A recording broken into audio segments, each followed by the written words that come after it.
Story 7. Two Khorasani dervishes traveled together. One of them, being weak, broke his fast every second night, whilst the other, who was strong, consumed every day 3 meals. Now, the Islamic way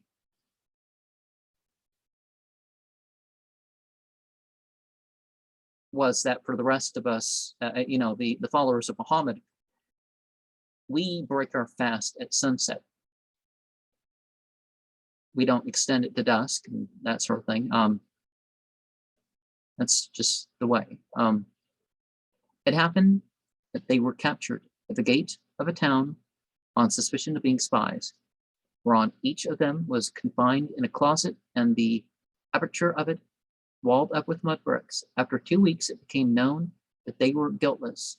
Accordingly, the doors were opened, and the strong man was found to be dead, whilst the weak fellow had remained alive.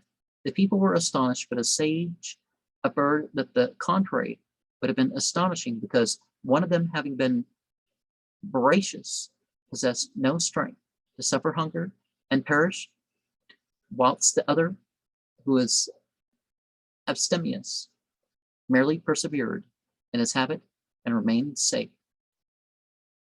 When eating little has become the nature of a man, he takes it easy when a calamity befalls him. But when the body becomes strong in affluence, he will die when a hardship overtakes him.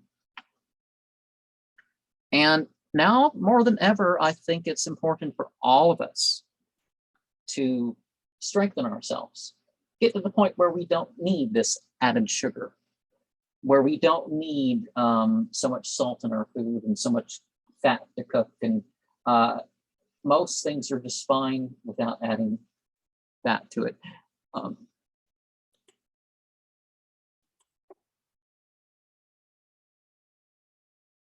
Please read my disclaimer. I'm not trying to get,